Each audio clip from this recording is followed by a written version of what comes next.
Shyam, good to go? Sure, Shantan. Okay, great. Okay, welcome everybody. A very good afternoon to all those dialing in from India, and a very good morning or evening for dialing in from anywhere else, like Arpita is.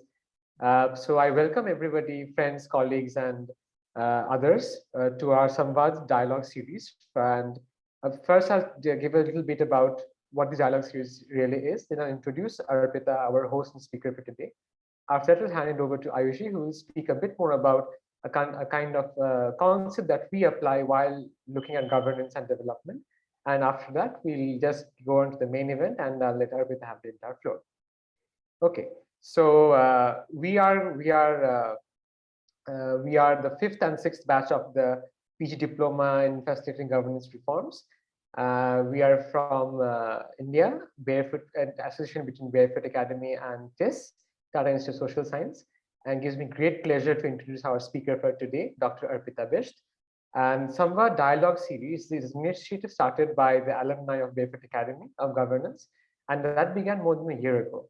Taking advantage of this virtual medium, the Samvaad series was started with an intent to create a space for dialogue and self-reflection.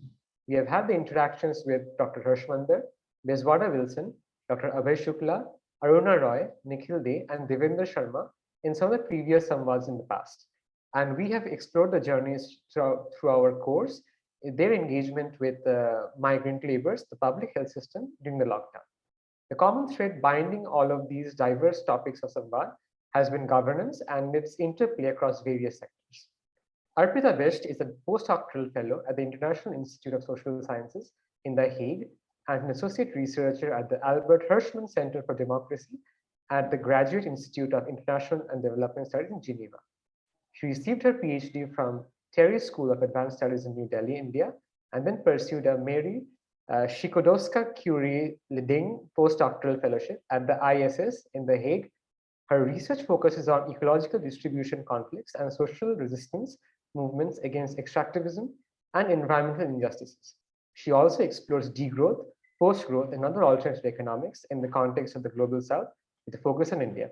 And what a great day to have this discussion than a day when we ourselves, as part of the sixth batch of the Barefoot Academy, discussed aspects of development and growth, more like a historical inquiry into how the Washington Consensus was formed, how the Great Depression, how the dominant economic narrative shifted from neo-Keynesian to neoclassical models, how the World Bank and then its program on aid to support third world countries, how that evolved, differences between aid and grant and the kind of policies that's tied to aid, all becomes important in today's day and age where governance is intricately linked with development along with economics of not only human beings society, but also of the larger ecology and nature with whom our relationship as human beings has been straining, stretching, and at the point of breaking.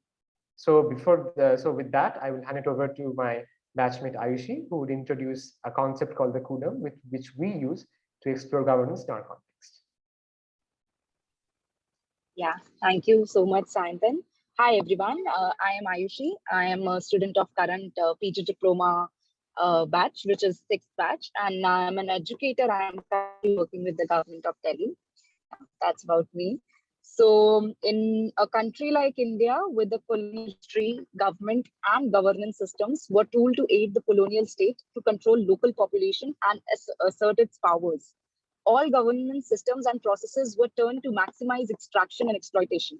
What was described by Sardar Patel as the steel frame of India to ensure that people remain divided and submissive. Hierarchies were certainly not novel in India, ragged by already familiar with caste, class, and religious hierarchies that determined social and political relationships. The colonizers hardened the metal construct of the rulers and the ruled and internalized notions of difference in governance. It is in this context, not just historical, but pervasive and present, that the Barefoot Academy gathering place. This is a space rendered and nurtured by its unique collaboration between Barefoot Academy of Governance and Tata Institute of Social Sciences to study governance. Participants in the Kudam, their students, faculty, or guests are treated as equals with an equal voice and opinion and the same privilege as anyone else. So even as we recognize that people are divided on class, caste, gender, and other criteria in social contexts, we endeavor to root ourselves in the ethical values of respecting divergent and different views, valuing self-regulation and implementation of collective decisions, community sharing, and ownership. We recognize and normalize conflicts of opinion without viewing conflict as dysfunctional. Rather, we look at how to reconcile differences. There are equivalences of Kudam in India that you may be familiar with, as in fundamental idea behind the Chaupal or even the Panchayat. Taking these principles to heart, the course is uniquely structured in that it places as much importance on an intense inquiry into understanding the self as it does on theoretical concepts. Aided by dialogue, our faculty endeavor to take on a journey of deep change where knowledge, skills, values, ethics, and attitudes are integrated with action. Therefore, even as we recognize the significant power that each person in this session is imbued with as citizen with the capital C, today we warmly welcome you all to as members of our Kudam. This course involves a critical and comprehensive study of governance ethos and practices based on the ideas of creating inclusive, equitable, and sustainable development processes. Participants from diverse backgrounds learn from the best in the field and engage in critical field studies through immersion and interaction with the tribal, rural, and urban communities. So that's about the Kudam and about the course that we are studying here. And that's about it. And now let's venture into the journey with Arpita, where we'll be understanding on political ecology and lots more. So over to you, Arpita. Thank you so much. Thank you. And that was excellent. It's lovely to hear about this sort of Kudam, what you guys are creating. Sounds really lovely. And thanks also for inviting me. So I'm gonna start my screen share.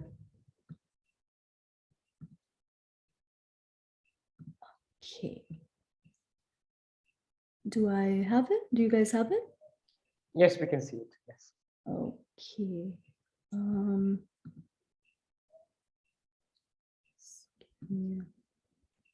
Okay. You have the full screen now, right? Yeah.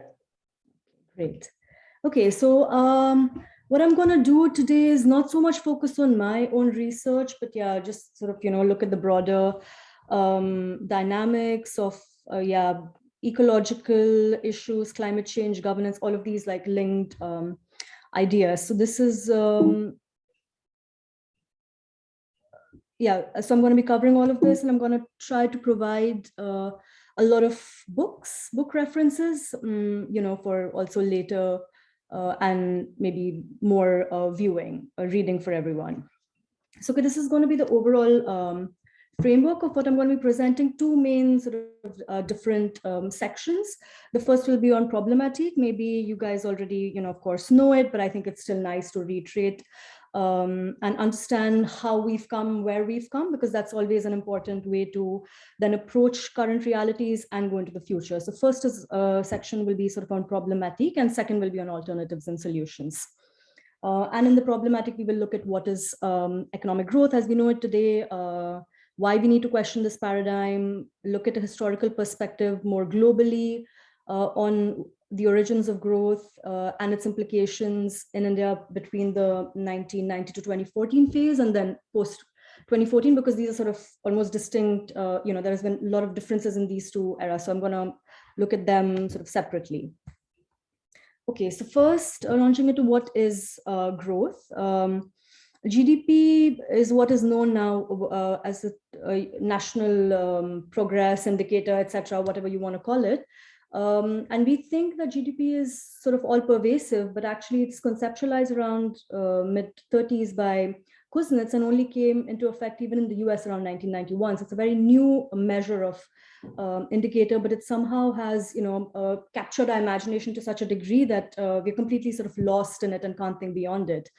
Broadly, of course, I mean, there's probably lots of economists, so it's sum total of all goods and services exchanged in the economy. But the problem with GDP, which measures growth, is that not only does it capture positive, but also negative, sort of socially or environmentally negative. So for instance, war, crime, environmental destruction all contribute to our main indicator of national progress.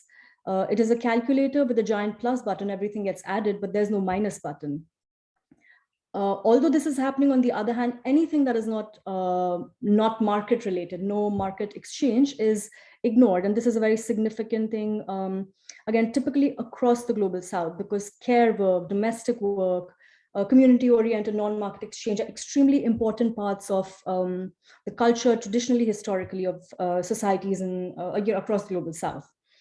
And with GDP, it's also interesting that as far back as in 1934, the inventor, the creator of GDP himself warned that the welfare of a nation can scarcely be inferred from a measurement of national income.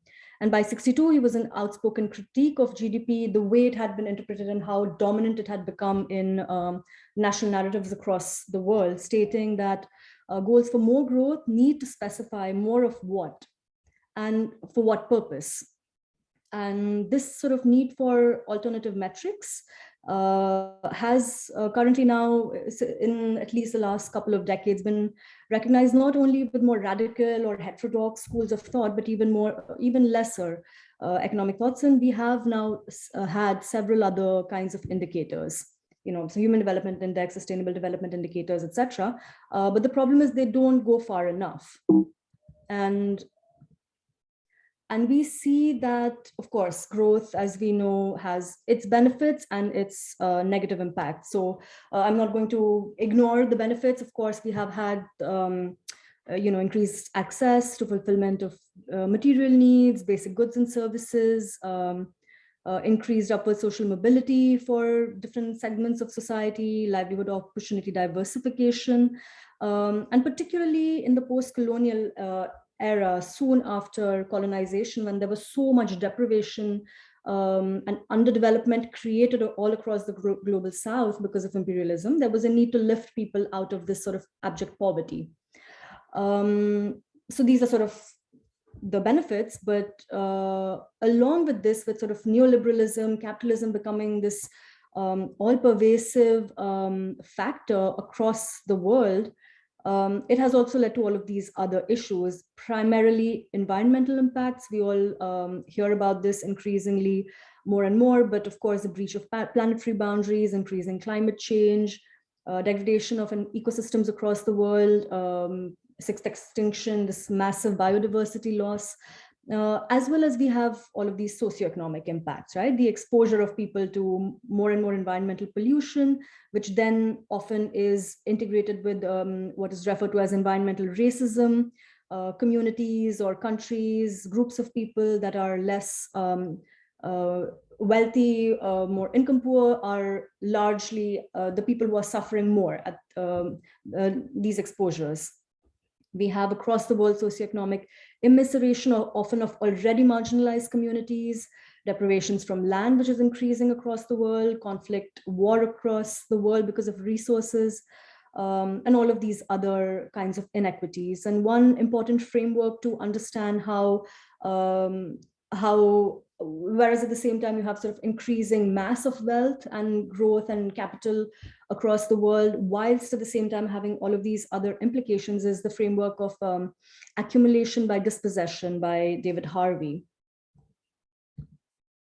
And just for instance, the book Capital in the 21st Century by Thomas Piketty is an interesting example, because it shows how even though the chunk of capital wealth, etc., has grown, you see actually that, I mean, and this data is largely from the global north because of problems of data availability within all countries, but you see how between 1987, you actually have lesser inequality than you have now.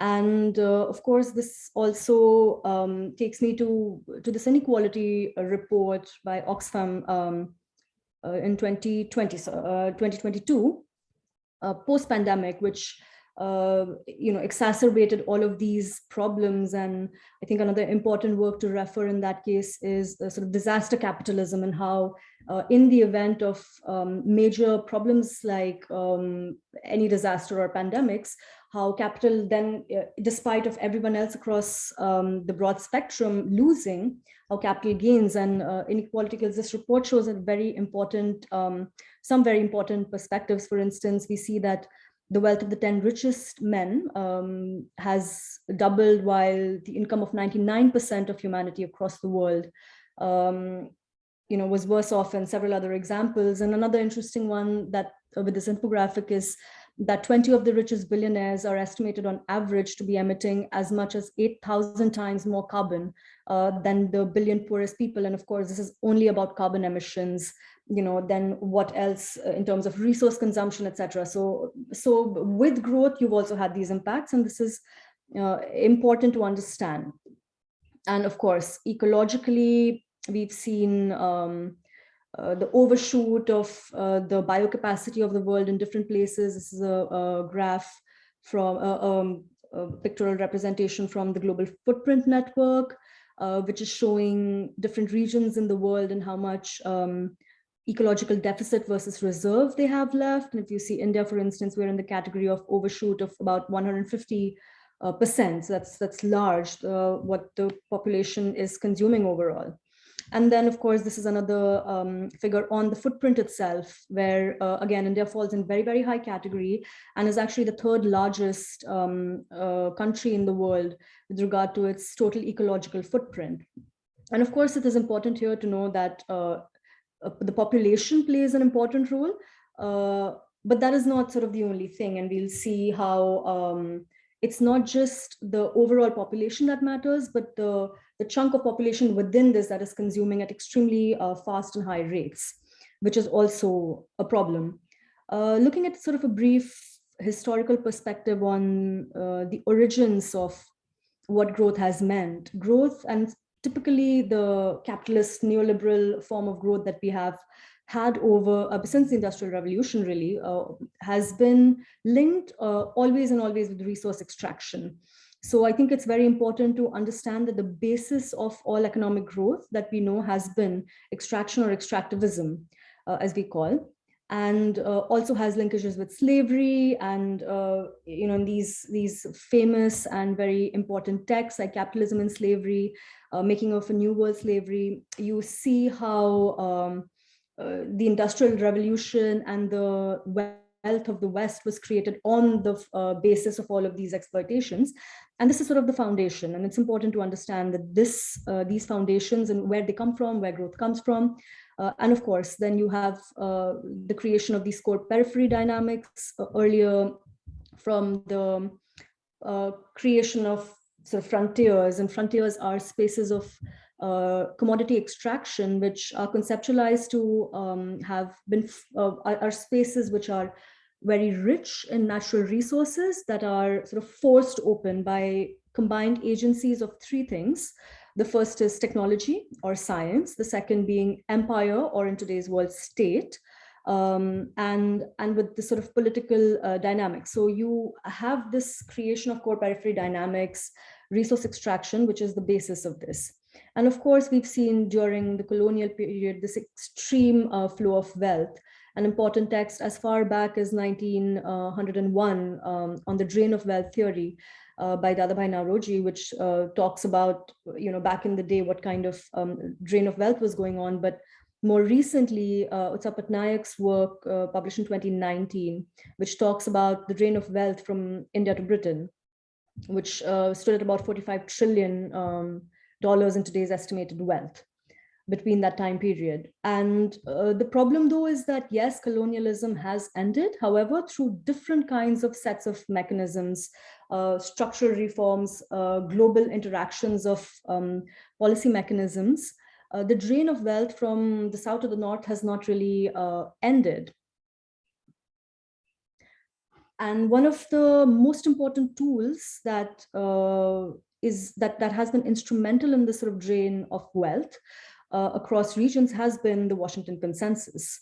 This was originally conceptualized by an economist in terms of the Latin American policy for the United States, and then adopted to become a more dominant and more overarching framework that was then applied across what they call the underdeveloped or undeveloped nations. And what is it? Very broadly, is a set of policy prescriptions and market reforms that constituted sort of a standard package. So there was no specification, but the standard package for reform of countries across the global South, proposed by the World Bank, IMF, and the US Department of Treasury. And these reforms were either promoted, prescribed in terms of policies, or when nation states didn't or refused to participate in this this package of policy reforms, were either enforced, either it was done directly or indirectly through arm twisting of governments. And one of the important things here was national debt. So if a country had an extremely large national debt with either the World Bank, IMF, or one of the countries of the global north, that was an easy way for them to be arm twisted into adopting the rest of these policies. And what all was sort of in this package, I'm sure economists can go much more in detail, but very broadly, I'm going to look at these key things that have affected across the global South, but particularly India.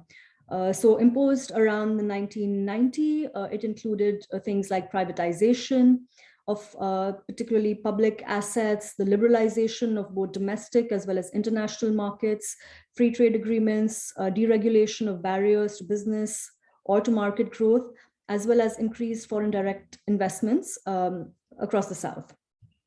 And what this did was to open up both new markets in sort of a new format. So this is no longer colonial, direct kind of exploitation, but through the opening of both new markets where goods can be sold to, as well as opening up of frontiers of commodity extraction, because no goods are possible to be created without resources, which is at the base of everything. And resources are largely located in particular regions in the world, which happen to be in the global South. So opening up of these frontiers allowed the extraction and transfer of resources.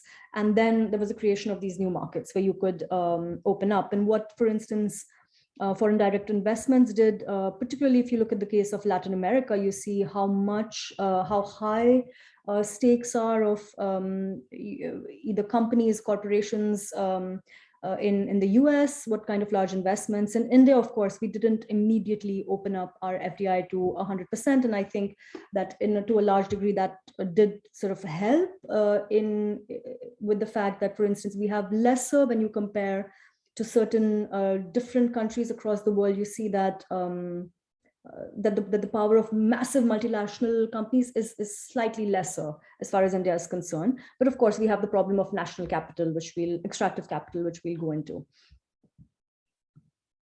So here we want to look at the relationship of growth and extractivism, which I've talked about, but I want to focus this sort of theoretical perspective. The word extractivism, the theory of extractivism originated in Latin America, where there was this extremely large influx of capital, extraction of natural resources. And this was a term conceptualized by a mixture of both activists, grassroots activists, as well as academics. And it has since then been increasingly appropriate a term to understand and conceptualize extraction across the world. So extractivism very broadly is a process of human appropriation of natural resources at rates beyond the regenerative capacities of natural systems that results in overexploitation of resources. So here it's key to understand that extractivism, particularly today, does not only apply to iron ore or bauxite or fossil fuels, commodities that are, or natural resources that are exhaustible and non-renewable. The problem of extractivism now extends to fisheries, which globally we have consumed to a degree that the natural regenerative capacities no longer work. Or this could apply to, for instance, timber plantations. or palm oil plantations. That's another important case where you have rainforests that are cut down in extremely large quantities and replaced with palm oil plantations, thus preventing the regenerative capacity of local ecosystems to regenerate.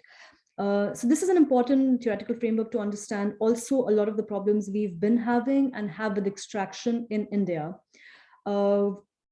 The theory of extractivism defines sort of these 5 characteristics. So when is an extractive project an extractivist project?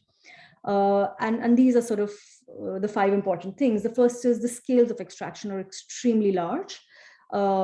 They are controlled by very powerful actors, either locally, nationally, or globally. This theory was originally conceptualized in the context of Latin America. So of course, here you refer to very powerful non-state actors, either the United States or particular companies.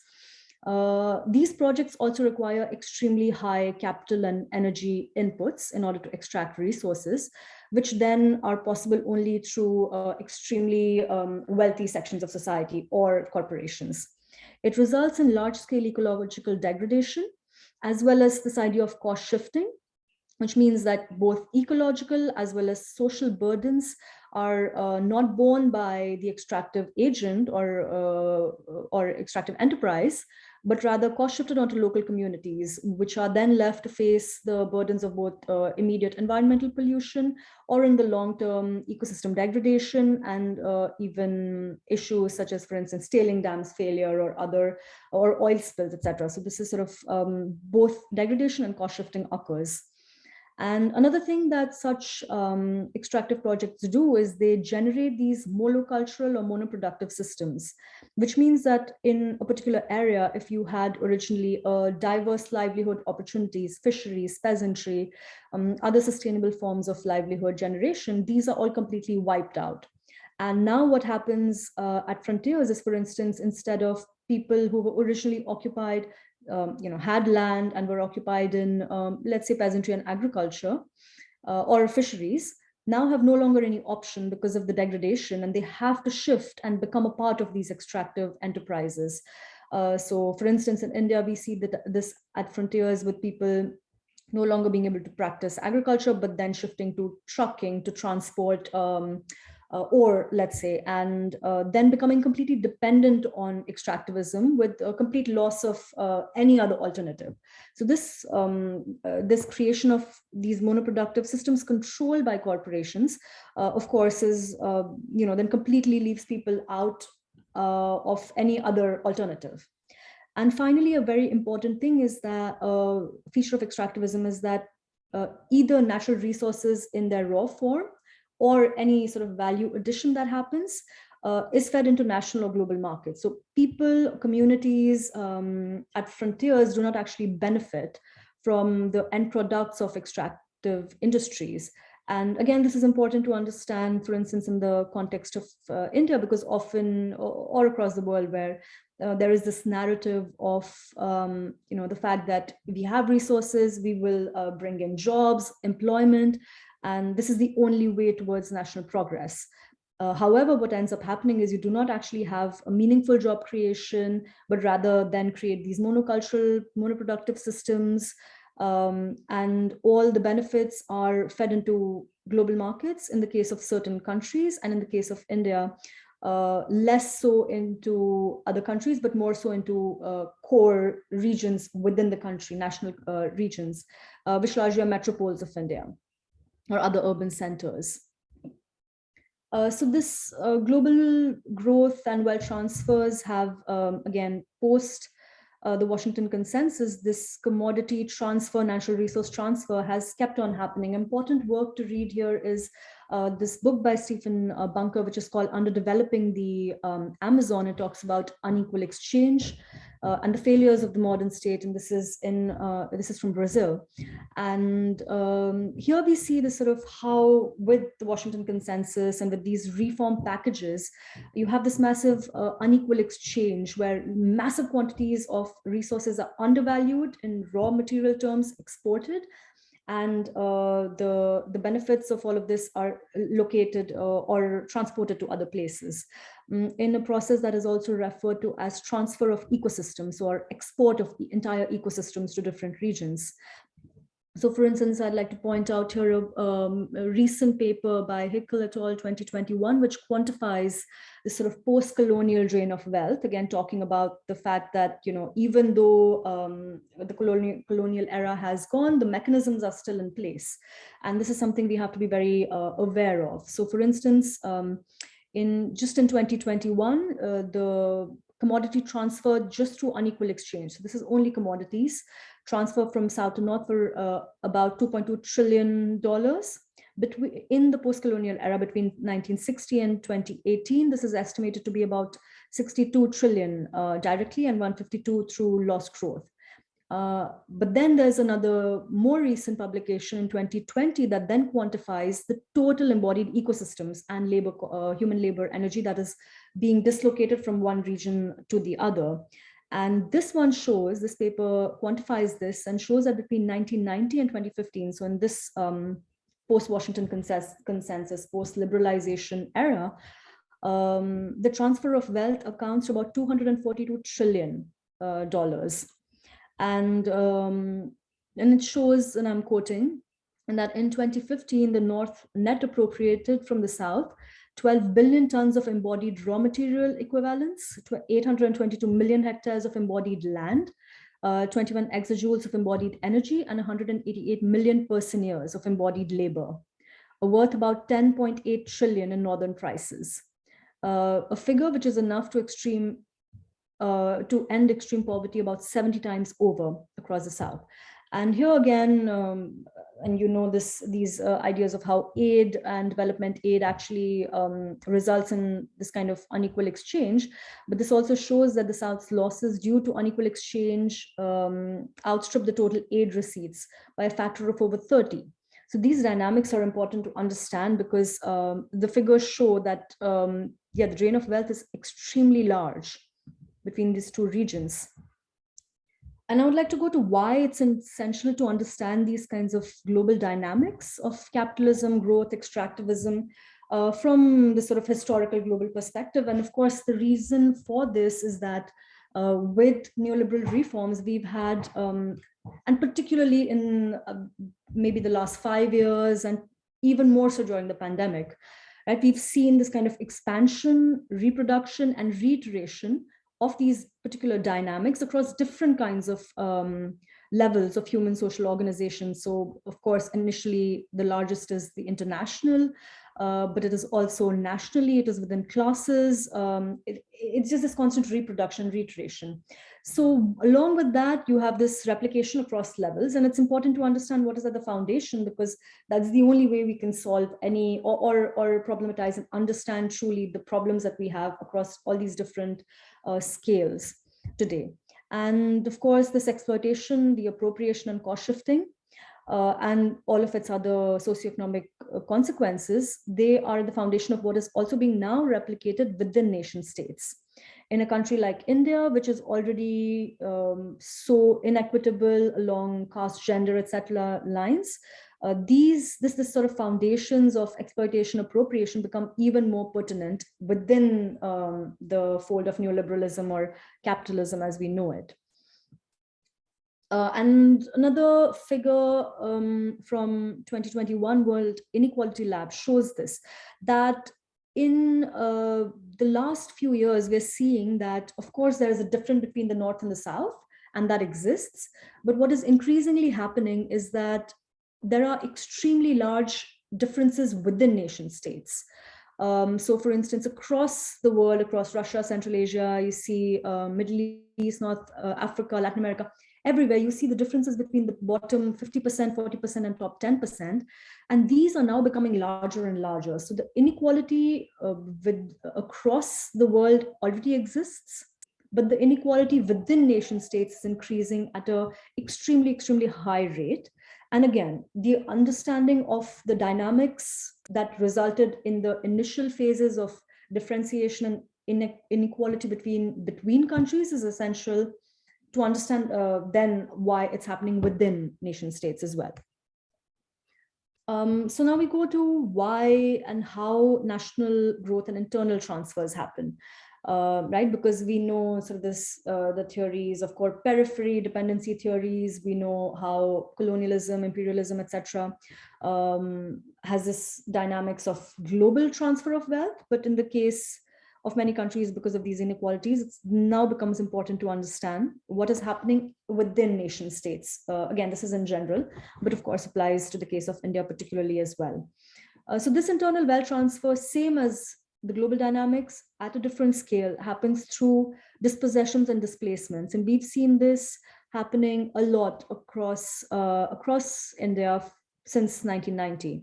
So you have dispossessions and displacements of people for either extractivism and resource transfer, but you also have things like special economic zones, which are created, and these typically are exclusively for global capital or either global capital, national capital, or the already elite within, say, Indian society. And another example of this is the production of development corridors, which are large corridors running cross-country, often corridors that are occupying agricultural land, again, resulting in dispossessions and displacements of people. So these are all mechanisms of this wealth transfer. And while we have the creation of those things, we have further immiseration, often of already marginalized communities. And we know this from our agrarian distress, with deaths, seeds, fertilizers. Again, all of these things, largely, if you look at the case of, say, Vidarbha, we we know about the relationship of Monsanto with this immiseration, etc. So these dynamics are, what result in this kind of transfer from one region to the core, or a region to the elite, or the region to the nation state even. And in the case of India, with respect to its resources, what's interesting and what distinguishes India from other sort of countries in the world where you have these periphery dynamics is that when you look at India's biophysical economy, you see that there is an extremely large amount of resources that are just going within the economy. So you don't have so much, let's say in the case of Australia or Brazil or other such nations which are large extractors of resources. You have exports to other countries, but in India, what we see is there is internal transfer. And of course, India is a huge country, so that makes sort of sense. And it has a booming domestic market. So the transfer of resources is happening internally. But what this does then is what is conceptualized as sort of an internal colonization of regions of extraction.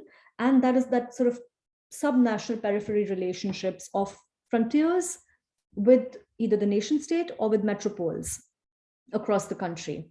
And this is a very distinct kind of a theory, because it explains much more the case of India, which, the problems of which are much more internal in today's world.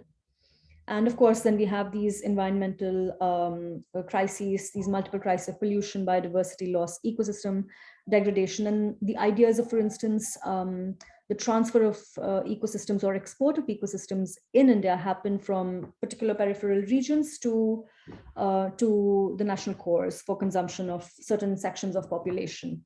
And what's important to know is that these peripheral regions often, of course, in India happen to be in Adivasi regions. Largely, when you look at in India and in the entire country, the location of minerals, you see this kind of overlap. So then you see why there are these regions that are already marginalized. And then you have these deprivations of people in these regions, which are often so far away from the regular site or from national news that you don't really truly understand what's happening at these peripheral regions. And what is it that's fueling growth across the country and living in, for instance, urban areas and modern lives. So these discontents of economic growth are not new. A little bit on the pre-2014 perspective. So a lot of work has been published in this. One of the most important books, some of the most important books I just like to point out. Everybody Loves a Good Drought, which talks about agrarian distress by P. Sainath. Amartya Sen and Jean Tres's Uncertain Glory, again discussing the inequities across the country.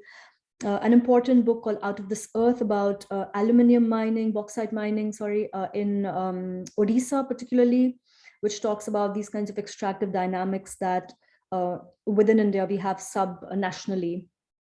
Broken Republic by Arundhati Roy, and Asim Srivastava and Ashish Kotari's Churning of the Earth, The Making of Global India. So important texts that, even, and again, to point out that this problem has been since, late 80s that we've been facing. And here's some important works to show that. And as far as the environmental, ecological, and social consequences of this kind of extraction resource growth, we have data from the Forest Survey of India, the loss of mangroves, the degrading water quality across the country, the soil quality reduction in nitrogen, potassium across particularly Punjab. The statistics are extremely mind-blowing, really, to see what kind of deprivations we are creating in terms of our ecosystems, and groundwater levels which are going lesser and lesser across the country.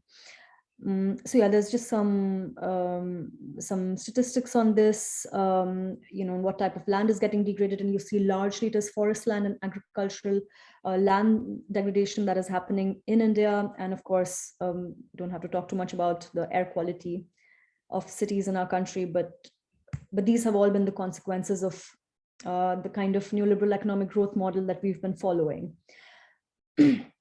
And if we move to sort of this post-2014 era, this recent, 7-8 years, these inequalities have become much more exacerbated. Of course, this is again, it becomes even more so in the post-pandemic time.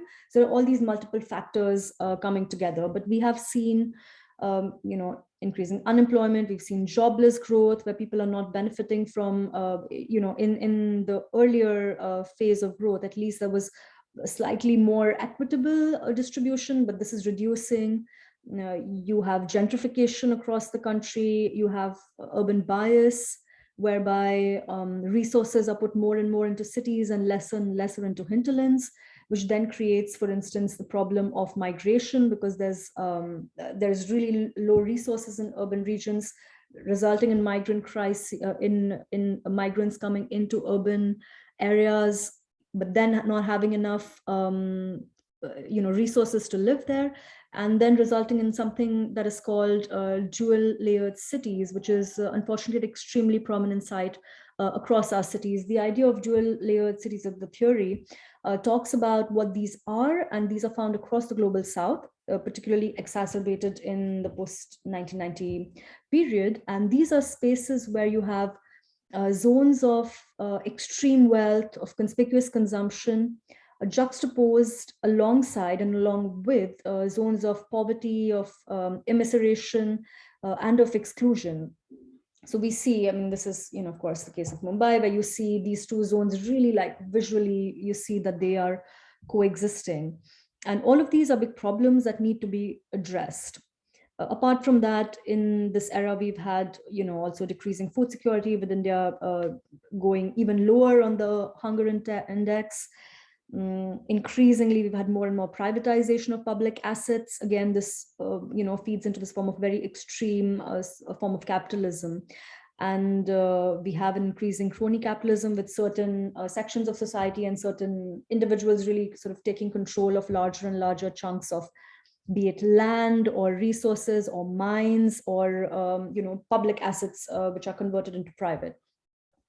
And of course, resulting in more and more increase in concentration of wealth. And finally, we have the problem of reduction of whatever little social protections we had, for instance, through Narega or any of these other things.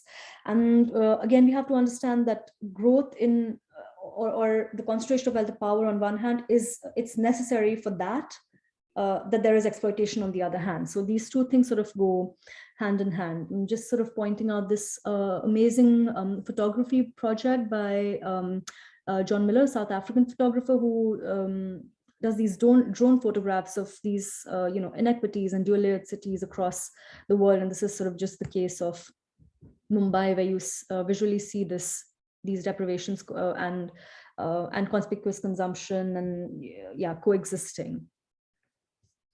And this inequality in India now is so strong and so large. And I'm going to point out this article by Jyoti Ghosh in The Wire in 2022, which discusses what is happening today with this kind of wealth transfer.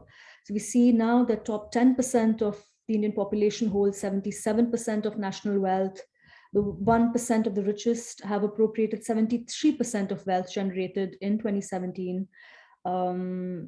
We now have 119 billionaires, which has increased from 9 in 2000 to 101 2017.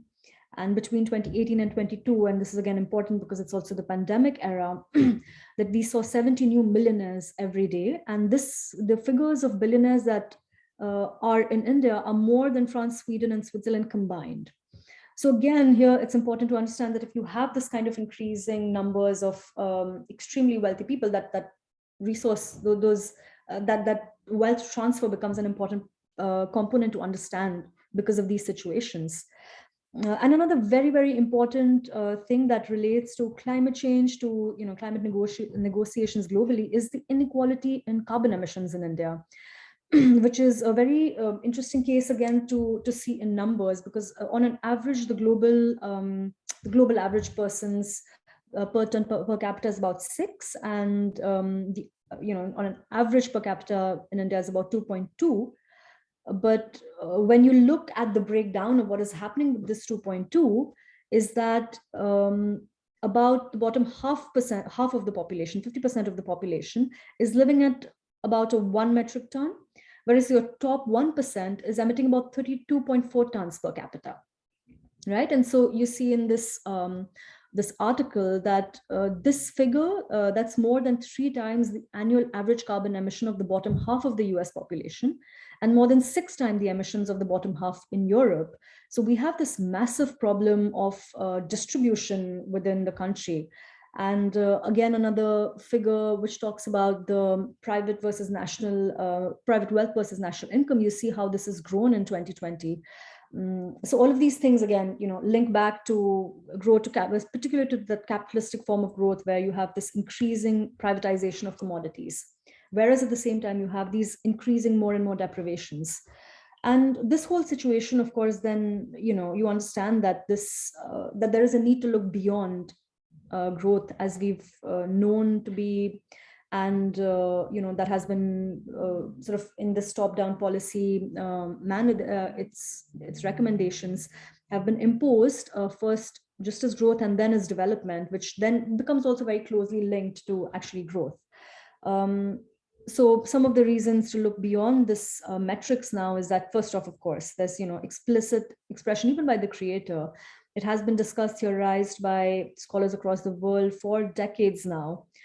These mounting discontents, disillusionments, and the deleterious ecological implications are becoming more and more severe, to the point that we absolutely have to address this, both globally as well as within the nation state. And these sort of, the need to look beyond is already being acknowledged even by international intergovernmental organizations. So it's no longer, a call from the far left or radical heterodox people, but it is really becoming more and more a central theme that we have to look beyond this growth.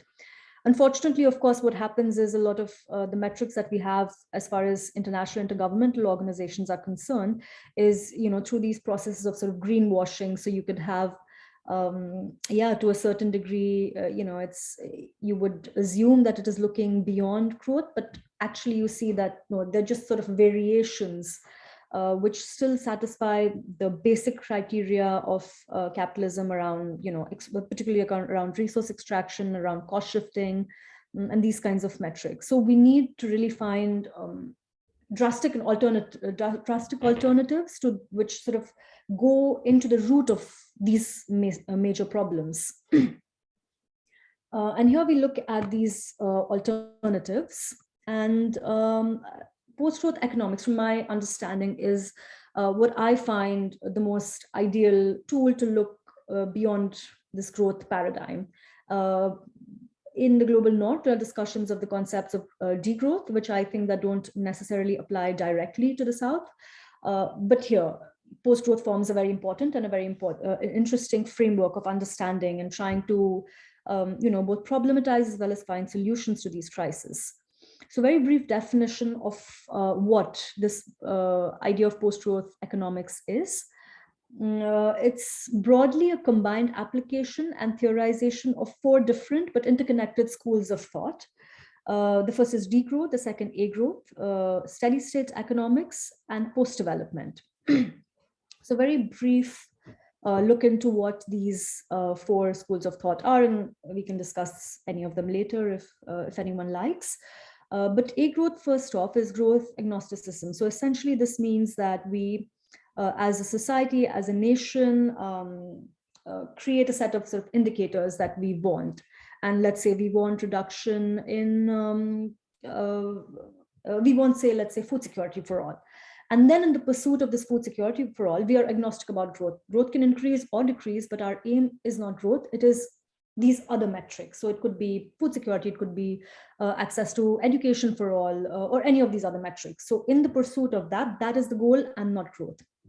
The second is steady state economics, proposed by Herman Daly. And steady state economics discusses the idea that we as society, nation state, etc., decide that there should be a particular level of, let's say, physical infrastructure, resource consumption, whatever, energy consumption, etc., any of these metrics. And we grow to the point that we reach this kind of basic decent human standards, or any whatever desirable standards are set by society, and then we stop. So there is some kind of a steady state where you have this kind of economic system running, which is of course way above the levels of deprivation. You have everyone in society having access to certain things, but not beyond a certain level. So this is the maintenance of constant stock of physical wealth at some chosen desirable level, but it would be along with low rates of new production, or any new production that you have should have very low depreciation of any existing stock. The third is post-development, and this is an extremely important field of study, particularly in this sort of post-Washington consensus era of ours. And this is the school of thought that critiques the hegemony of prescribed developmental models. Largely, these development or growth models are proposed as a result of this top-down prescriptions. And so post-development, largely emerging from across the global south, scholars across the global south have very much critiqued this idea of development and the particular ideas of progress. And one of the most important reasons why we need this kind of post-developmental lens is that development as well as growth, so first growth, but then development, is often used to justify these kinds of extractive projects that are actually environmentally, socio-ecologically, culturally extremely harmful. And it creates this sort of justification for it that, we have to have some degree of degradation in order to have progress in other ways, but that has really gone too far, because it goes then into these extractive dynamics, into dynamics of dispossession, and other such things. On the other hand, what this does is that it proposes that we need a kind of new development or new developments, because it can vary from country to country, state to state, region to region, that we require to go back into understanding and reviving different models of development, which could mix certain things from the modern with the traditional, local, cultural, right? So there are all kinds of alternative ways of creating this new development, but you have to look back and look forward. So revival of local, cultural, and ecologically appropriate ways of living and being, and transitions towards what is known as human scale development. This idea proposed by Manfred Max Neef, which talks about the fact that development does not necessarily have to be massive skyscrapers or mega cities or urban centers, but it could be a very different way of organizing society at the level of people, right? And that you don't have to pursue development or growth at the cost of ecosystems, people, etc. So very important school of thought here. And finally, degrowth, which very broadly is the planned and democratic reduction of both production and consumption in order to reduce environmental pressures as well as inequalities, whilst at the same time improving well-being. So degrowth is an idea that originated in France with, as an activist slogan against the growth machinery that we see in the exploitations and this extractivism between the North and the South. And through the last decade or so, it's really become more and more of a call where, with the involvement of activists, of academics, and now is like quite a strong field of study. So what degrowth does is it calls for the overall reduction of the global biophysical economy, along with the radical restructuring of the economy. And what it does, for instance, in the context of the Global South is, first off, it allows, much more physical space for the growth of the South as compared to the North. And secondly, it allows this sort of readings from degrowth allow us and post-development allow us to really look beyond the prescribed models of development, of growth, etc., and really sort of, go back into more localized, appropriate, smaller regimes of governance, of policy, etc., and be able to create some kinds of alternatives that do not necessarily have to do with more growth, more urbanization, more consumption, more capitalism, etc., and more inequalities, etc. So here's just some important texts with respect to these ideas of post-development, post-growth. Of course, some are mentioned below, but I just point out these 4 important works. Well, first is Beyond Developmentality by Debel Deb, A Democracy by Vandana Shiva, Degrowth, which is an extremely important and interesting book that I would really recommend. And finally, a co-edited book on post-growth economics for the Global South, which is a very recent publication and has much more in detail these ideas, explains these ideas. I'm going to just quickly look at chat and just in case there's some, okay.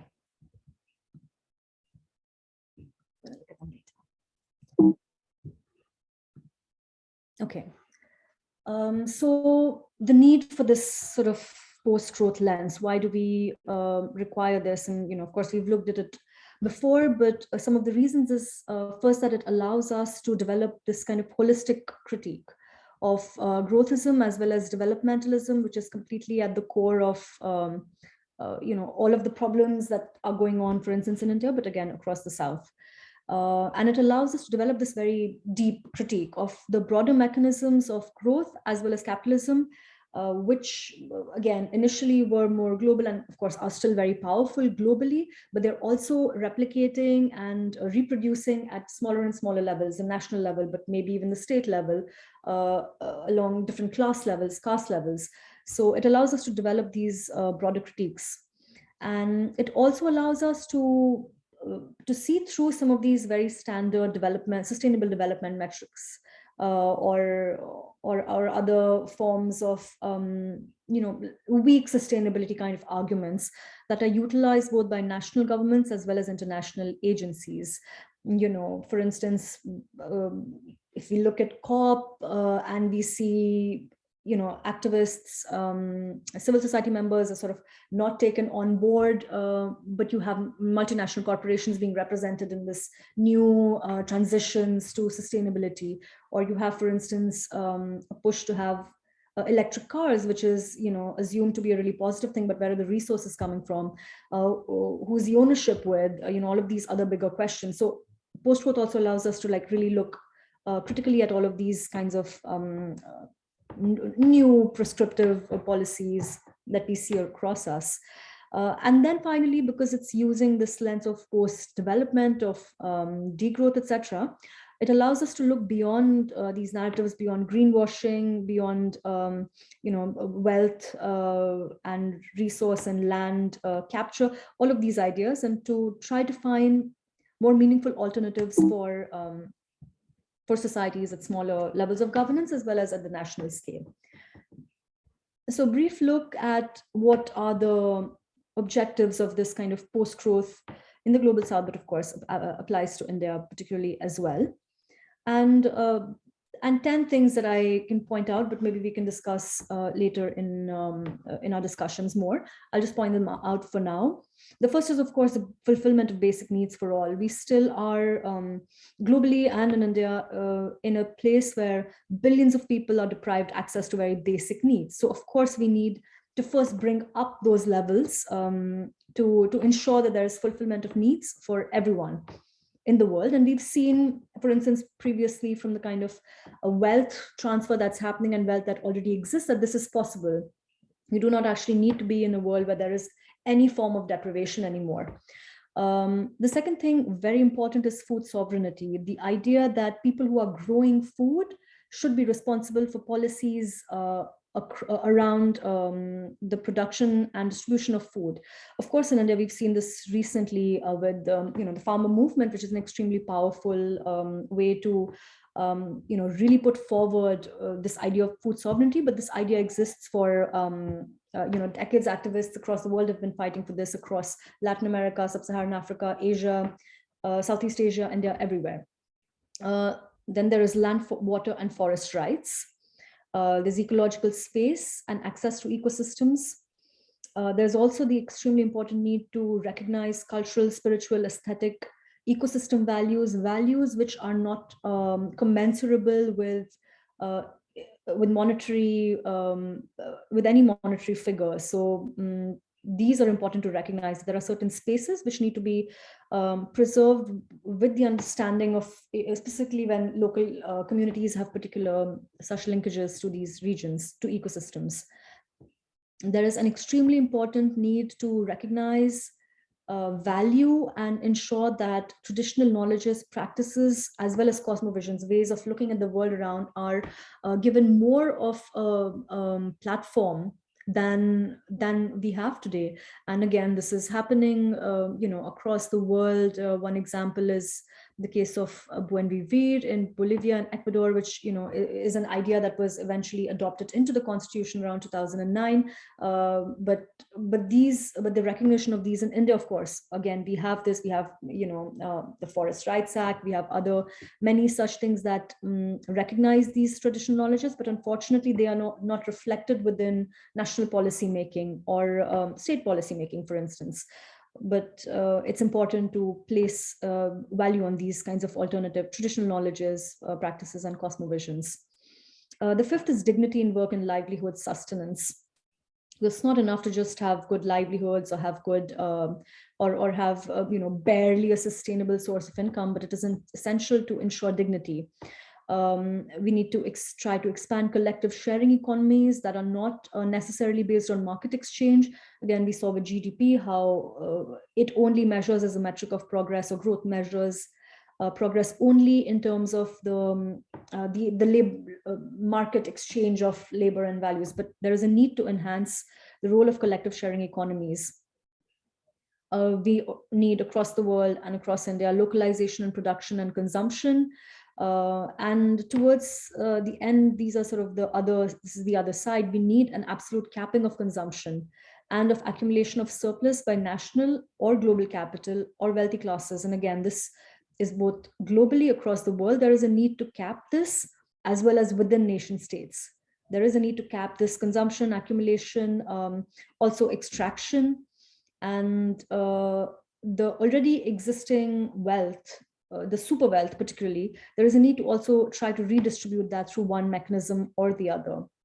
What's interesting in the case of India is that we see, for instance, with the case of extraction, we actually have both capping and redistribution mechanisms in place already since about 2015. I'll look at them in detail, but the idea here is it can sound too radical to do these, but actually across the world, these things are happening because the level of inequality is so high that there is a need to do these things. And finally, and very importantly, there is a need for the reduction of these kinds of socially inequitable production and of wasteful luxury consumption that is only accessible to and accessible to certain sections of society, often extremely wasteful and inequitable. This could be both individually, but it could also be in terms of social policies. So, particular forms of creation that are extremely that are not resulting in any social welfare. And two examples that I think I could provide from this perspective would be the Statue of Unity, for instance, where you have this this massive structure created for what purpose, but at the cost of what? Of deprivation of land of local Adivasis, of massive ecological degradation, of massive consumption of resources. So there is also at the social policy level the need to reduce those kinds of spending, but also at the individual level. So these are kind of the broad objectives of what all would be covered within a post-growth proposal for India. And in terms of policies, what certain policies we could have. The first, and I feel an extremely important one, is to democratize resource governance and management. We'll look at this in a few slides, but because resources form the basis of any goods, and then feeding into this sort of capitalist system, it is extremely important to understand and to create a system where resources are not being accumulated, extracted, and at the private ownership of certain individuals or certain corporations, but you democratize this process. The second one is, of course, to enhance the role of the welfare state, to stop privatization of public assets, to enhance and improve the public services that are already existing. We already know that in India, for instance, healthcare or education are two important aspects of this because of the deteriorating and extremely poor conditions of public services that the government provides. You have, and at the same time, the possibility of private recourse to it. You see these massive gaps that are happening. So you need to enhance these services. You need socially equitable, efficient infrastructure and built environment production. This again links back to, for instance, the production and the life we live in our dual layered cities, which are constantly always expanding, growing bigger and bigger. Consuming within them peri-urban, rural areas, accumulating their resources, etc. So you need to have an infrastructure development that is more equitable and less catering to the movement of capital, goods, or wealthy sections of society. We, of course, need to have a focus on sufficiency strategies, minimum decent living, emissions, decent living, material requirements for all. Those are the things to focus on. And again, on the other side, we need to reduce the extent of consumerism, overconsumption, overaccumulation, surplus produced by society, which is often captured by certain segments of population.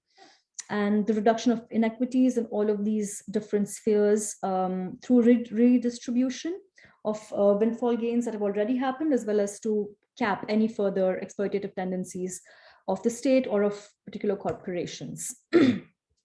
So towards this end, we have certain examples. There are many different ones. And I think if you read some of the work that I've already cited before, you see a lot of these alternatives. Are they going to be implemented in India? Who's to say about that? But the work here is also to know, to learn, to educate ourselves about all the kinds of possibilities there are. And a lot of these kinds of ideas also, do not need to necessarily only be implemented at national scales. Of course, that's important, but there are all these different scales of governance where you can implement or employ these kinds of ideas. It could be at the village level, town, city level, state level. So there are all of these different levels to governance, and these ideas then become important. And one important publication in this case is this idea of the radical ecological democracy by Ashish Kothari. I've linked the full paper, but here are sort of the kind of things that he talks about in terms of what we want to see in this, in a true radically in an ecological democracy. And these are sort of some of the ideas of that. And on the other side, we see this, again, these ideas that you don't only have to have income equality. That's not the only goal of this kind of a post-growth society. There's all kinds of other things. You have convergence of things like cultural diversity, knowledge democracy, social well-being, justice, direct delegated democracy, ecological integrity, resilience. And again, you can look at more of these papers to, further in detail look at all the details of how these can be conceptualized. I'd like to talk a little bit more about post-extractive solutions for India, because this is particularly what I have worked on. And using the concept of the radical ecological democracy, there is this idea also of a radical mineral democracy. What does that look like? And for instance, some of the key things within this are inclusion of local communities within the decision-making process around the extraction of resources, the overall downscaling of extraction, the capture of windfall profits, as well as the redistribution of value of minerals, and transparency and accountability. And what's interesting in the case of India is that a lot of this legal framework already exists. So in studies that I personally have conducted with, looking at different countries, particularly in, say, Latin America or India, one paper that we did was comparing Brazil with India. And we see this big difference between the two nations, that the concentration of wealth and power is so much higher in Brazil, lesser so in India. But another important thing is we have such a strong legal framework, which is unfortunately not often utilized or underutilized, but that framework exists. And this is one of the most important things that we have in India. Of course, it's not implemented, but it's essential to look at this, because this also provides the tools to communities to then resist particular operations. Because in the absence of these tools, there is absolutely no recourse that, let's say, indigenous communities in different parts of the world have towards resisting. So these are important tools to understand. And of course, some examples of this are the Forest Rights Act, PISA, the outcomes of the Samvaad judgments, the existence of Schedules 5 and 6, the Mineral Ordinance Bill of 2015, which instituted the district mineral foundations, an extremely important tool towards capture of windfall and redistribution of value of minerals, again, which already exists, but is unfortunately found a fund which is, has billions of dollars and is at very, very income poor locations like Keonjhar or other mining districts in India, but is actually currently lying almost unused or being used for different things. So these mechanisms, again, it's important to point out that they're there. What we need to work on is towards enhancing their efficiencies. Another important, extremely important outcome was the Justice M.B. Shah Commission, which did a on this illegal mining in Goa and Odisha, which came up with many, many proposals. Of course, they have since been, some of them have been diluted, some of them removed. But for instance, in this particular judgment, there was this idea of downscaling of extraction to particular to particular districts. And again, this is important to point out, because these governance mechanisms exist or have been discussed at the level of the Supreme Court. There are laws and judgments which have been passed, but unfortunately, maybe a lot of people don't know it, local communities. There is a need to actually enforce these, understand these kinds of mechanisms, and to try to promote them. And some of the ways, for instance, this can happen is this another list of how to implement these kinds of post-extractive solutions. And the first, for instance, among that would be firstly to identify resource peripheries. The idea of subnational peripheries is relatively new in India. So, for the idea of peripheries to reach sort of policy level, that's important first off. First, just to identify what are the regions facing as kind of frontier dynamics, extreme extractivism, where are they located? What is happening in these regions, to document what kind of diverse, non-monetary commensurable values or intrinsic values of ecosystems that exist in these kinds of places. It could be cultural, it could be religious, other non-use values, aesthetic, etc. There's also need to assess local needs at different regions, at frontiers, as well as at other places, and to try to create an economy that works for needs versus overproduction, overconsumption. Another important thing as far as post-extractivism in India is concerned is to ensure good public dissemination of already existing constitutional rights, either at current or potential regions of extractivism. We also need to try to explore and disseminate alternatives towards the generation of different kinds of livelihood opportunities in these regions. Again, civil society in India is extremely strong, and there is a lot of activities like this already happening, but all of these need to be enhanced. And finally, there is a need to explore different mechanisms of resource appropriation. So for instance, one example could be that instead of having a particular mine allocated to a private company, can you have other forms? Can you have more democratic forms of resource ownership? Because a more democratic, let's say a cooperative form of resource ownership could then allow you to both extract to a particular degree, but also to limit extraction, whereas allow for the benefits, the economic wealth to be distributed more evenly, rather than in the form of these sort of super profits that go to certain sections of society. And I think these last sort of 2 slides, and then we can enter discussion. This idea of environmentalism without class struggle is just gardening. I think I really like this quote by Chico Mendes, a Brazilian activist, environmentalist, and then I think India is, for instance, in a very unique and powerful place because we have some very important tools at our disposal.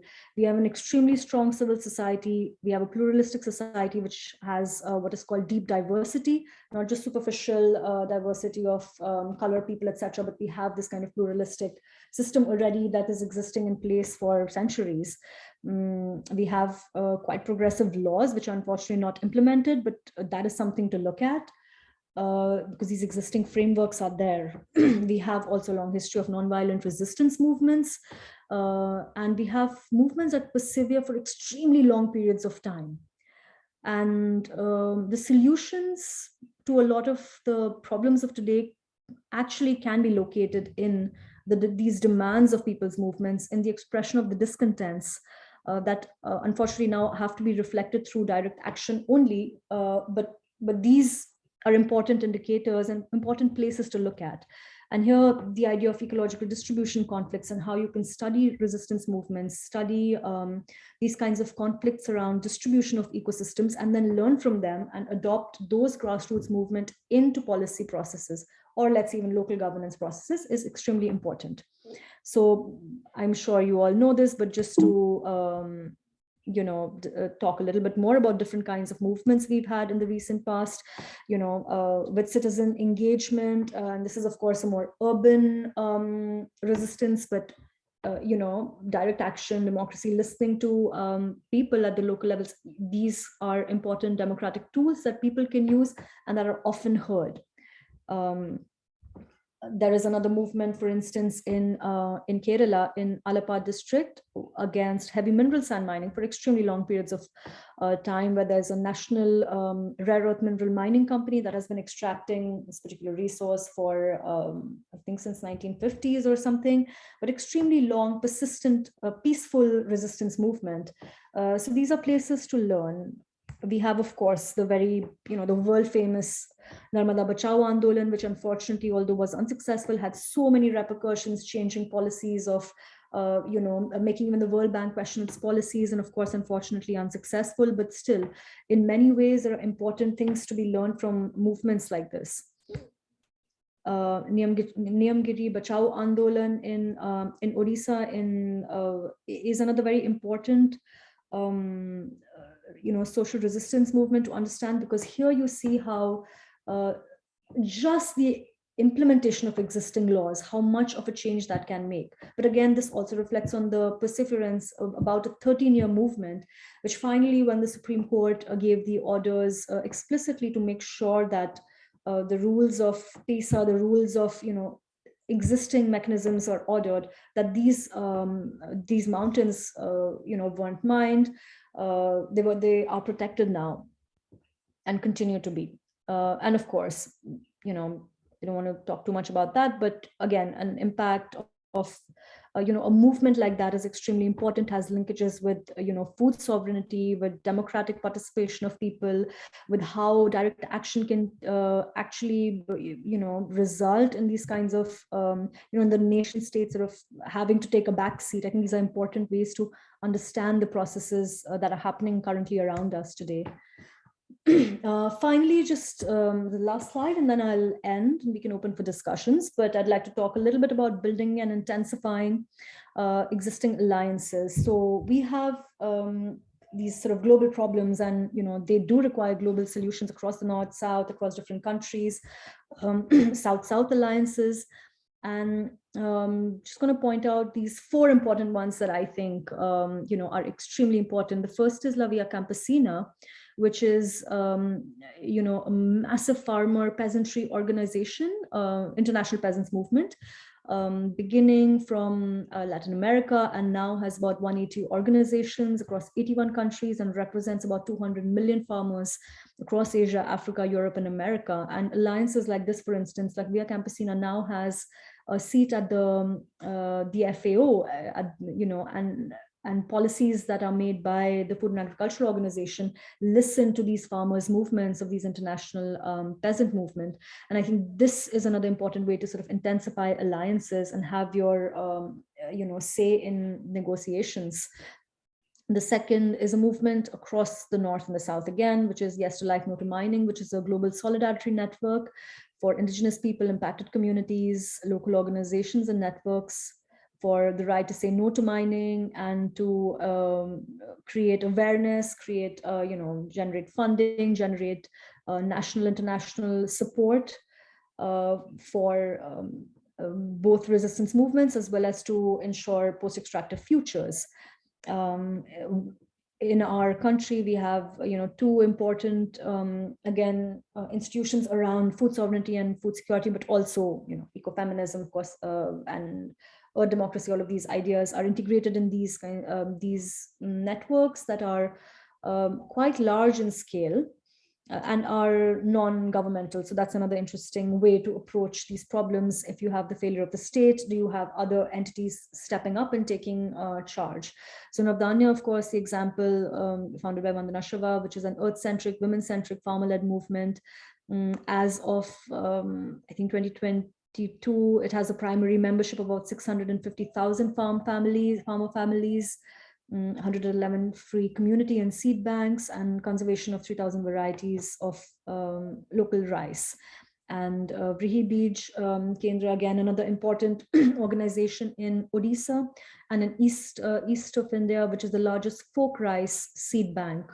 It's coordinated by Debal Deb there, and established not only to promote cultivation of folk rice varieties, but also reestablish the vanishing culture of non-commercial seed exchange. So, for instance, these are institutions that work on this kind of non-commercial, non-market-based exchange, and they've managed to preserve seed varieties which are extremely rare and almost at the verge of extinction.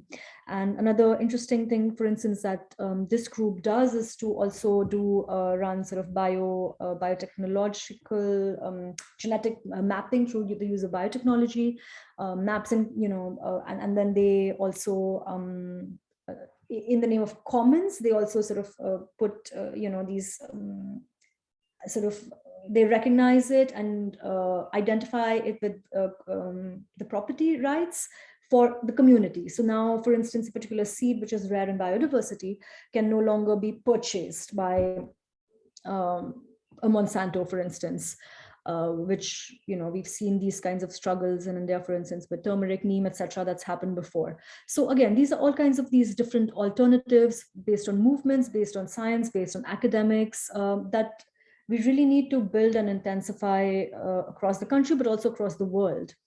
And again, these can work at different levels of governance, which is again important to understand that national level is not the only level. That is a very important level, but there are many, many different scales of governance which are extremely important.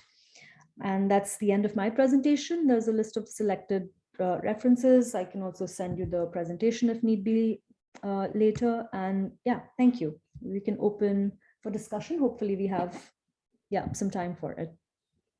Thank you very much for your attention.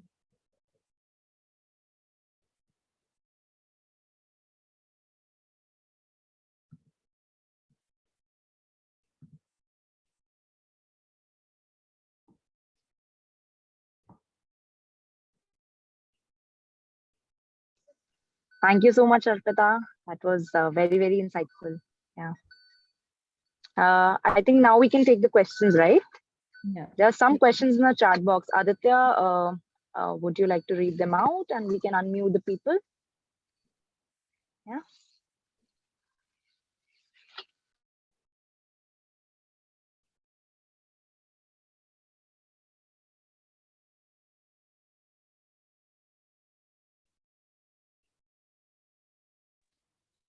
Okay, so there's a question by Nidhi Rehelan. Would you like to ask? Would you like to unmute and ask? And Binoy, can we allow Aditya to unmute? Yeah.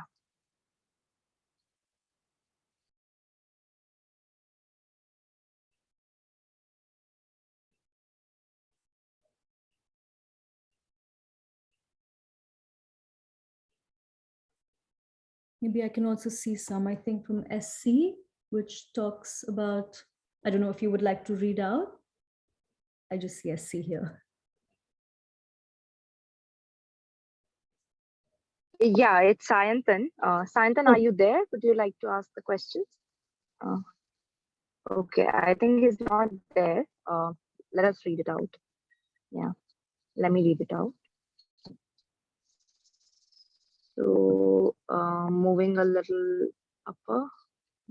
So Sayantan is saying that, would you say this phenomena of dual layered cities is related also to center periphery extraction that's happening? If yes, then how? Yeah, I mean, absolutely, because the dual layered city phenomena requires also the difference of different classes coming together. And one of the reasons this happens is because at the peripheral extraction places, you are depriving and marginalizing people more and more, and creating these sort of monoculture systems whereby you either integrate into the extractive project, or in many cases you are left out of it completely. So for instance, you could have a periphery where they say a mine will come, 10,000 jobs will be provided, but then it's like 200 jobs that are provided. What happens to the rest of the people? Often they are migrating. It doesn't have to be to Delhi or Mumbai. It can be to Bhubaneswar. It can be to another city. That's, let's say, the case of Orissa, right? And then you have these already deprived people moving into a city. Where are they going to stay? So of course, in that case, the reason why you have these dual layered cities is absolutely true with this migrant labor that's coming in, which does not have access. The city does not have resources to provide dignified and equitable living conditions. Also, we see, for instance, farmers across the country who are who have to move to cities and then engage in construction work, are then constructing these beautiful large buildings but living in slums nearby. So yes, absolutely, I would say that this peripheral extraction, these dynamics are absolutely a reason why you have more and more of this dual cities. Yeah.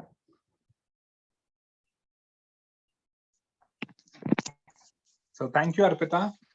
Yeah. Thanks for your insightful presentation. I was just making all the notes. Yeah. So we were also just wondering that as we have some time and it's a small group of people, so would you be okay if we invite the participants to ask the questions? Yes, absolutely. Okay, so Chirag Dhara has posted a question. So Chirag, may I request you to please post your question to Arpita?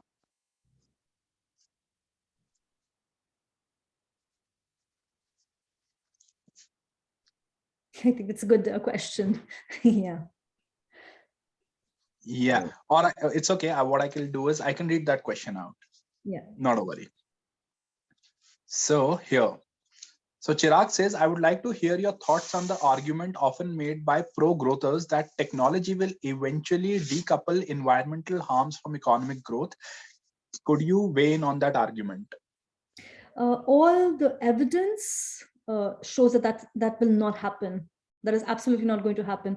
So yes, there's this argument that, the myth of the technology will solve everything, but it's absolutely not true. We see this in larger studies of decoupling that are happening nowadays. So there is evidence of that, but I can give you a couple, for instance, smaller examples. I don't know the broad data, but there's absolutely research showing that decoupling does not happen. What instead, there is something called the Jevons paradox, that maybe people can read, Jevons, and this Jevons paradox talks exactly about this, about how the sort of the broader dynamics behind why this is not true. But I can give you, for instance, two examples. One is the case of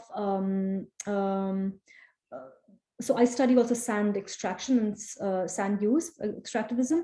And for instance, there's this idea of increasing recycling and enhancing technology in building construction, right? And that will solve certain and decouple. And for instance, you find that even in cities like Copenhagen, in the heart of Scandinavia, big cities, even their housing development projects, which have adopted these kinds of technologies, the best of the best, you do not have decoupling from environmental harms. So let's forget about what's going to happen in India. We're talking about these. Again, another second very, very important example. This keeps coming up, and again, electric cars. I think that is the place to really understand that technology is not going to solve your problems. Or we can even look at renewables, right? Like, even if you look at renewables, if you're going to have the mass production of renewable solar panels, wind, etc., they also have different kinds of environmental implications. So you cannot just have technology transfer. You have to have certain degrees of reduction in both inequality, in resource consumption, and electric cars, for instance, the kind of mining of cobalt, lithium you're seeing, and where is it coming from? From peripheries in Congo, in these other regions. So at some level, as a global society, resources have to reduce overall consumption. And technology can go so far in easing certain things, but technology is not going to fix everything. And we've seen with growth, again, another example of this is automation. You see that, you have increasing automation, of course, making life easier for, certain sections, but what's happening with job losses there? Where is all of that wealth transfer going? Up to the billionaires, so many examples of this. Got it. Thank you so much. Next, I'd like to invite Nidhi Ralhan. She's raised her hand. I'm guessing you want to ask a question. So over to you, Nidhi. Before Nidhi says, I think just a message to everybody. You can switch on your videos and your mics. They have been enabled. So anybody who wants to switch it on can do so. It would be nice to see everyone. Thank you, Aditya. Thank you, Arpita. Well, actually, a topic very much of my interest. I'm currently pursuing my Master's in Development Studies here at Institute of Development Studies, University of Sussex. And I actually wanted to do my dissertation on the topic of degrowth, but I was discouraged because I was told that the countries are never going to pursue the concept of degrowth because the ultimate objective is economic growth. And that's how we still see economies. We measure them in terms of how they are growing economically. So I wanted to ask you, and this is the question that I've also posted in the chat, that though all these concepts are there and are being talked about a lot, what is the incentive which can be provided to economies to actually degrow or follow the post-growth agenda? You also mentioned that there are legal frameworks in place, but the implementation is not there. So instead of coming up with new concepts, which countries may not eventually adopt, wouldn't we be talking about creating those implementation frameworks or strengthening the implementation of existing legal frameworks that are there, rather than talking about new concepts? So your thoughts around it? I think absolutely, it's absolutely essential to strengthen these frameworks. But I think why the conceptualization of these sort of broad, and of course there are so many alternatives, but post-growth, for instance, is a consolidated one that includes a lot of these other things. And I think why it's important is in India, yes, we have some laws. We don't have them in Brazil. We don't have them in Colombia. We don't have them in South Africa, So there is also a need globally to, and theory is important because, it also shapes the way we both critique, understand, as well as the solutions. They need some kind of for instance, neoliberalism has a very, sound framework, and that's why it's where it is. And I understand, sort of this discouragement, will it ever be adopted? I don't know.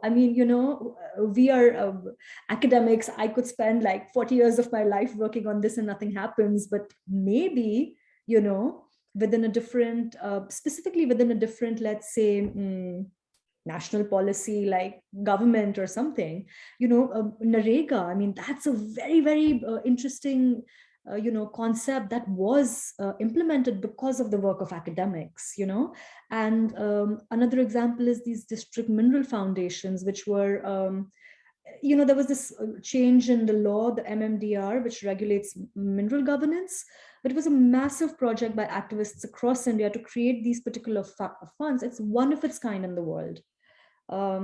Yes, of course, we need to work on implementation, but it's good to have these tools. And this is where scholarship, activism, it is important. It is slow moving. It's very slow moving. But also just, to have people aware of these different paradigms, it's essential because we are taught in India very different kinds of, that's how we grew up, with certain narratives.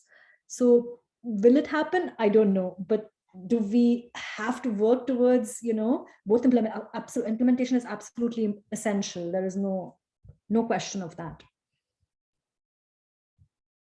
Thank you. Thank you. Thank you, Arpita. Do we have time for one more question? Yeah, shall we go ahead? Okay, so I'd like to invite Ashish. Ashish has posted a question. He's posted a question around the modern money systems, and Ashish has been doing a lot of work around this as well. He's been studying and conducting workshops around these things. So Ashish, would you please put up your question? Yeah, thank you, Aditya. Thank you so much, Arpita, for this brilliant presentation. My question is related to the design of currencies that we have today, especially debt-based currencies. So how would you look at our modern monetary systems contributing to this extractive form of economic systems? Like, what kind of link would you say that there exists? Okay, first I have to say I'm not, I haven't studied debt and finance, for instance. So maybe we can reflect on it together. But how I would say, for instance, extractive, very briefly, is, for instance, it relates with, you see, for instance, the prices, right? There's a strong linkage with global prices. Global price of ore goes up, extractivism across the world booms. And then you get into these cycles. You've seen, for instance, let's say iron ore, a topic that I've studied very much in detail. There's a commodity boom, price boom in early 2000s, and then that is what led to extreme increase in extractivism within India, eventually leading to this ban of iron ore mining across the country because of all kinds of problems around it. And with, for instance, debt, I think this idea of, again, I'm not sure if that's what you're asking, but we can go, maybe you can explain more. But with debt, for instance, national debt is very, very strongly related to extractivism. And you see this, again, particularly in the cases of many countries in Latin America, where because the national debt is, already so high, then countries of, let's say America would say that, oh, why don't you transport us X amount of natural resources? And that is what is ecologically unequal trade. There is at one place holding of nation states to national debt and saying that, oh, but if you transfer us X amount of, by the way, this then is undervalued natural resource. And massive extraction happens through this. And the case of Latin America is particularly pertinent in that. But I don't know, was that your question? I'm not an expert on that, though. No problem. Basically, to some extent, it answers. So what, the point where I was kind of hinting towards was the scarcity that is created because of debt-based currency. And when we have scarcity, then we naturally tend to kind of save ourselves at individual or say organizational level. And in such a scenario, if we are going towards, if we have an economic system that kind of favors profits, then that would mean that we are already in a scarce kind of scenario, and on top of that, we are aiming for profits. That would create further scarcity for other actors in the economic system. So, so probably that would give rise to further economic inequality. I mean, that's 100%. The hypothesis. Yeah, absolutely. I would say 100%. And also, I mean, like agrarian distress, you know, I think that's a good example of debt and scarcity coming together. You see what happens there then. I absolutely agree. Yeah. Yeah. Thank you so much for your presentation today. It was really, really good. Thank you so much. Yeah. Thank you, Ashish. So, you know, I can't resist the temptation to ask one question for that I also was very curious about. So, and we do have some time here. So my question is that, you know, the entire system of GDP, it is actually centered around quantification of all the transactions, right? So there are two debates right now that are going on. Two debates that I've come across. One is to bring, you know, work like those of homemakers under the ambit of GDP, so that the work of the homemakers is also valued, like, you know, other transactions which are not quantifiable. One part of the other part of the debate says that instead of quantifying everything, quantify some things. What are the existing quantifications? Drop that, so that you know, not everyone is unnecessarily running towards things to you know, quantifying it. The second part is that as the system of GDP is, when we to increase the GDP, what we need to do is increase the transactions. So more number of transactions, more is the GDP. So let's say if I give you a book and you give me a book back, that is not reflecting in the GDP. But if I pay you cash and then you also pay me cash, that reflects in the GDP. So can you please throw some light around that? What's the way forward? Is it to quantify all the other things that are not quantified, or is it to drop the quantifications? And how about, you know, because somewhere that illusion of, you know, the volume comes in when essentially there is, you know, a natural offset that is happening. I hope I was able to communicate my question. Yeah, I'll try to answer, but I think that that's absolutely, you've, you know, sort of got the GDP problem, right? Because yeah, it's absolutely based on transaction. I would, I'm not 100%, you know, sure, or I haven't read, let's say, enough academic work on unpaid labor, or for instance, care work, women, etc. But in general, I can say that the solution to a market problem cannot be more markets. You know, and this particularly you see, for instance, in ecological spaces. You know, for instance, what happens is, like, let's say RED, for example, you know, the RED framework. You're trying to solve a crisis created by a market failure by including one more layer of, you know, corrective market. It's not going to happen, you know. So at some point we have to move away from this sort of dominant. And again, I think it's so important to understand that this is not how human society has worked for like millennia, you know, whatever. It's a new system. And, you know, so this idea that we cannot, and we've been living in collaborative sort of non-monetary, again, particularly across the global south in India, we've all, you know, and I think have seen the change even growing up, right? So I absolutely just don't think that, yeah, I mean, for instance, you have this payment for ecosystem services, research on this kind of stuff, and it's just like, no. Another example is this sort of camper fund. I guess maybe like the camper fund, you know, for instance, what that does, that and RED combined was what it, initially there was this proposal that's, let's say a state, let's say Madhya Pradesh. You have Madhya Pradesh and you, I'm a company owner, I go in there, I clear a native forest, I have to do compensatory afforestation, right? Now, in an equivalent amount of land or something. So now what I can do is I can dispossess certain communities, remove livelihoods, dignity, land access, food sovereignty, gone. and replace plantation because it's working in this sort of market economy. But that doesn't work because it's removal of a native forest, plantation of a new thing. Often these ones are not at all. But recently, I think in 2020 or so, there was another amendment to the SCAMPA, which then goes even further, because now it diluted the state law. So now I could be in, I don't know, the Northeast, cutting down a pristine forest and then saying, I'm going to plant a shrubbery in Gujarat. Like, it makes no sense, that offset is not happening. So I think that, I mean, market failures are not going to, result in this. There has to be different ways of conceptualizing, maybe more democracy, more equity, justice. All of these other ideas have to be more important than simply market, Got it. Thanks, Arpita. So Nidhi has raised her hand again, and we'll go to Nidhi, and then we'll move towards concluding the Samvaad.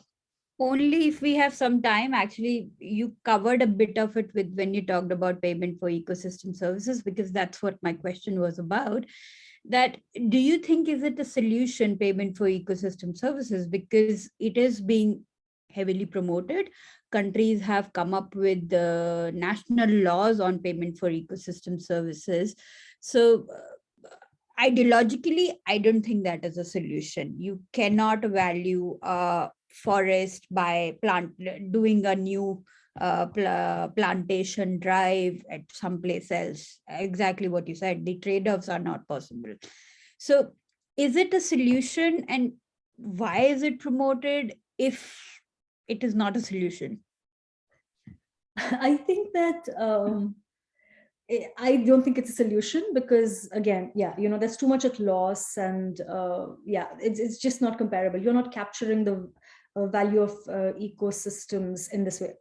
Why is it promoted? I think first off, it's sort of, again, why do we have greenwashing? It is to try to present a good alternative, which actually at the, sometimes it makes sense in that market logic, but it doesn't actually have ground implications. And I think that essentially you want more and more extraction, because where are you going to get, timber from? Where are you going to get mining from? So anything to push increasing extraction, I think that's where we have to be careful. Is a particular law designed at the root to increase let's say mining, let's say any other agriculture, let's say industrial agriculture, that could be another example. At the foundation is that law, then it doesn't work.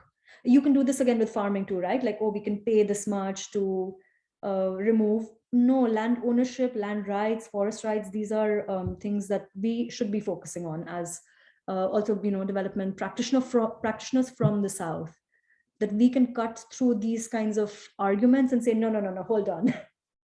That doesn't work. That is exactly another point which I had. These concepts basically are driven by North and then imposed upon the South. It doesn't really come together from the South and then there's a negotiation happening. It's more of an imposition that comes from the North, which we still haven't been able to balance out, and I'm not sure what will it take to balance it out.